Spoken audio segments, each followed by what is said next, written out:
학교 비정규직 노동자들이 정규직과의 차별을 해소하라며 내일부터 파업에 들어갑니다. 일부 학교에서는 급식과 돌봄 교실의 차질이 예상됩니다. 손학규 바른미래당 대표가 제주를 찾아 내년 총선 대책 마련에 나섰습니다. 다른 정당들도 총선 준비에 들어갔습니다. 저가 항공사들이 일본과 동남아 노선 취항을 확대하고 있습니다. 사드 사태로 줄었던 외국인 관광객도 회복되고 있습니다. 제주 4.3에 대한 미국의 책임을 묻기 위해서는 현지 언론과 정치권을 움직이는 연대 활동이 관건이라는 지적입니다.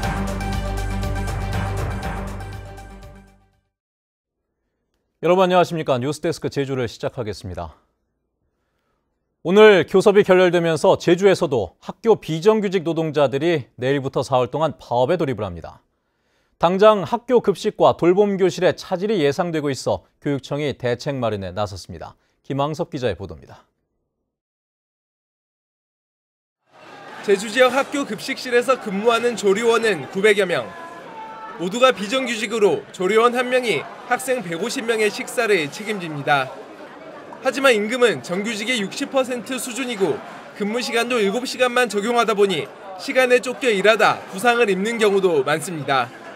기본급하고 이런 수당에서 들어가도 최저임금이 안 돼가지고 최저임금 보전금을 받는 직종들이 있어요. 그렇기 때문에 우리는 기본급 자체로만 최저임금을 만들자. 이 같은 차별을 해소하라며 학교 현장의 비정규직 노동자들이 내일부터 4일 동안 파업에 들어갑니다. 급식실 조리원은 물론 돌봄 전담사, 사서 등 제주 지역 학교에서 일하는 비정규직 노동자 1,900여 명 가운데 절반이 넘는 1,000여 명이 참여할 예정입니다. 제주도 교육청은 도내 172개교 가운데 73곳에서 급식 차질이 불가피함에 따라 대체 급식을 운영하고 3곳은 단축 수업을 실시하기로 했습니다.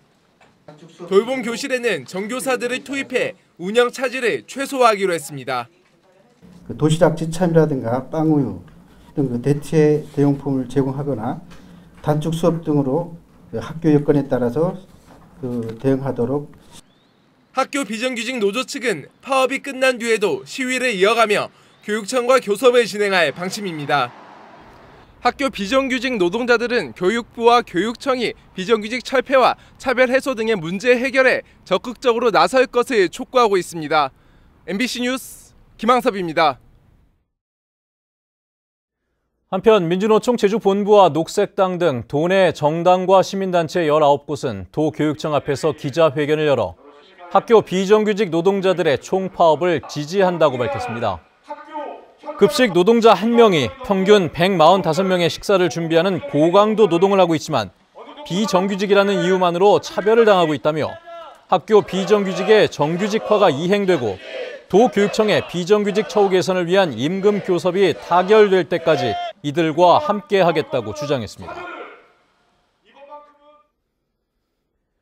오늘 손학규 바른미래당 대표가 제주를 찾아 내년 총선 대책 마련에 나섰습니다.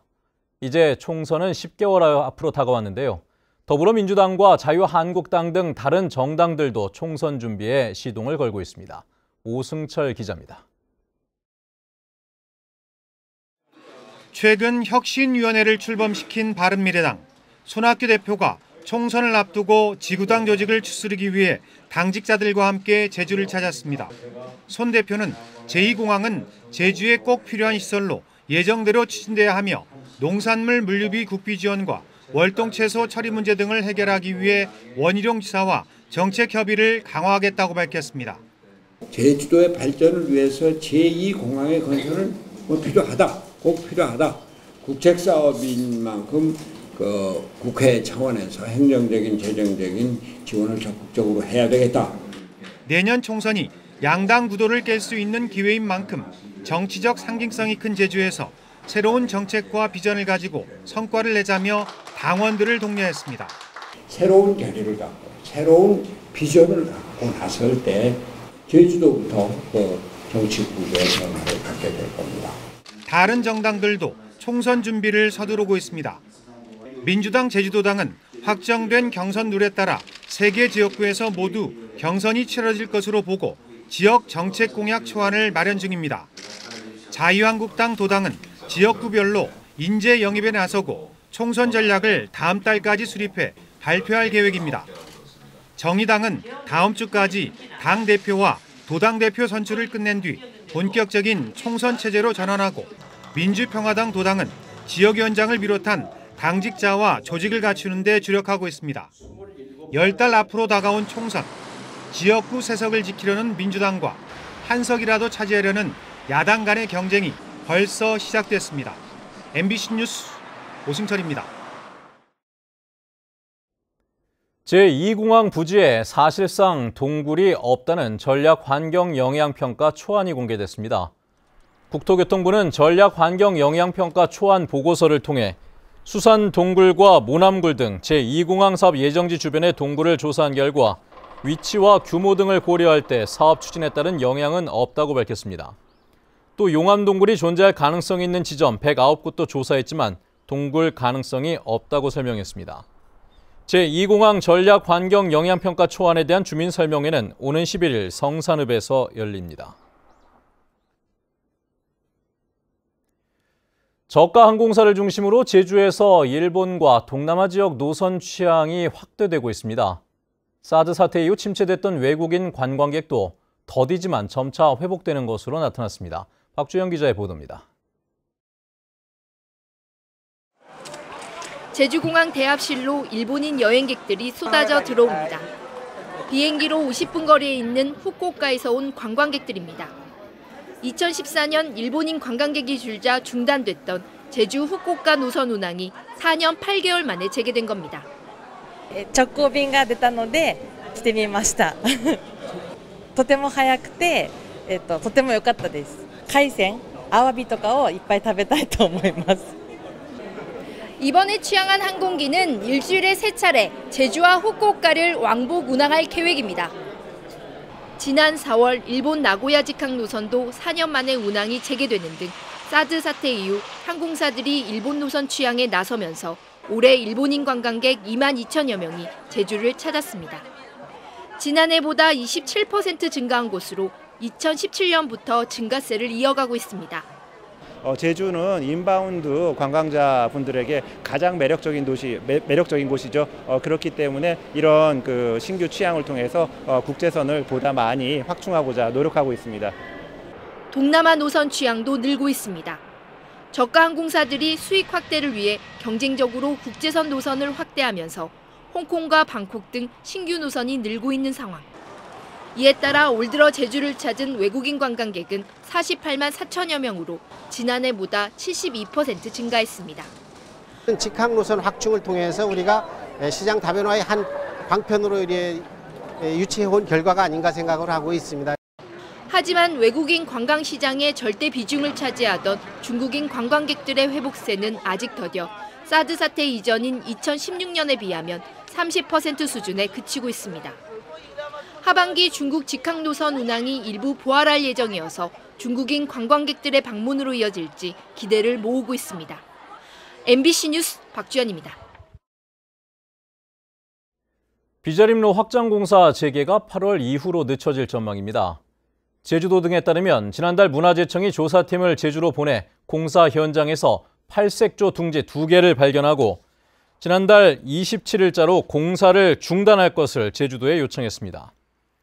제주도는 당초 이달 중에 공사를 다시 시작한다는 계획이었지만 지난 5월 환경청에 이어 문화재청까지 공사 중단을 요구하면서 재개 시점은 불투명해졌습니다. 비자림로 공사는 제주시 대천 교차로부터 금백조로까지 2.9km 구간을 3개 구간으로 나누어 왕복 4차선으로 확장하는 사업입니다. 제주 4.3에 대한 미국의 책임을 묻기 위한 노력이 이어지고 있지만 다른 나라 전쟁 피해에 대해 보수적 입장을 보이는 미국에게 책임을 묻기란 쉽지 않은 것이 현실입니다. 미국의 책임을 규명하기 위한 과제는 무엇인지 김찬년 기자가 짚어봤습니다. 한국전쟁 당시 충북 영동군 노군리에서 발생한 민간인 학살 사건. 미군이 항공기 폭격에 이어 다리 밑으로 피신한 피난민에게까지 기관총을 난사하면서 민간인 130여 명이 목숨을 잃었습니다. 사건은 가해자들의 은폐로 오랜 세월 드러나지 않았지만 1998년 미국 최대 언론사인 AP가 탐사 보도하면서 미국 내에 큰 논란을 불러일으켰습니다. 결국 빌 클린턴 대통령은 2001년 한국전쟁 사건에 대해 처음으로 유감을 표명했습니다. The story from the Korean survivors, and they had rejected it. They said, no, we don't believe it. But then when the Associated Press reported it, the American news agency, they had to confront it, they had to deal with it. And so they immediately the next day ordered an investigation. 이와 달리 제주 4.3은 미국 언론에서 거의 다뤄지지 않아 왔습니다. 미국 정치권도 이렇다 할 관심을 보이지 않으면서 미국 정부 역시 책임 규명에 대한 필요성을 느끼지 않는 분위기입니다. 특히 노근리 사건과 달리 제주 4.3은 미군의 직접적인 학살 행위가 드러나지 않은 데다 지휘 통제만 확인되면서 미국의 책임을 규명하기가 더 어려운 상황입니다. 미국 내에서의 양심이 기본적으로 어떻게 미국이 그런 일을 할 수 있었을까라는 것에 대한 어떤 경종을 울리면서 대통령의 사과까지 이제 이르렀는데, 이제 한국에서 그냥 한국적 시각으로만 접근하기엔 해서는 조금 논리적으로 미국 전체를 설득하기엔 좀 부족할 수 있으니까. 미국 언론과 정치권을 움직이기 위해 현지에 영향력 있는 시민사회단체, 종교계 등과 협력해야 하는 이유이기도 합니다. MBC 뉴스 김찬년입니다. 원희룡 지사가 생활 밀착형 사회 기반 시설 사업에 적극적으로 예산을 배정하라고 주문했습니다. 원 지사는 오늘 열린 주간정책조정회의에서 침체된 건설 경기를 활성화하기 위해 공공부문 공사가 지연되지 않도록 교차 점검하라고 당부하고, 대형 투자사업 이행 과정에서 도내 하도급 업체에 피해가 발생하고 있지는 않은지 점검하고 조정하라고 말했습니다. 버스 준공영제에 따른 표준 운송원가 분석을 제대로 하라는 주문이 나왔습니다. 제주도 의회 환경도시위원회 의원들은 제주도의 추경 예산안 심사에서 버스 준공영제 예산에 교육수당 10억 원, 정비사 추가 채용비 10억 원 등이 포함되어 있는데도 운송 원가에 대한 분석이 부족하다며 버스 회사 측이 적자 운영에 대해 책임지는 부분이 전혀 없다고 질타했습니다. 제주도민의 절반 이상이 이성문 교육감 직무 수행에 대해 긍정적으로 평가하는 것으로 나타났습니다. 제주도 교육청은 지난달 도민 1,000명을 대상으로 한 여론조사 결과 교육감 1년 직무 수행에 대해 긍정평가는 53.3%, 부정적 평가는 31.4%로 조사됐다고 밝혔습니다. 교육감이 관심을 더 가져야 할 요소는 학교 폭력이 40%로 가장 많은 것으로 나타났습니다. 뉴스데스크 제주였습니다. 여러분 고맙습니다.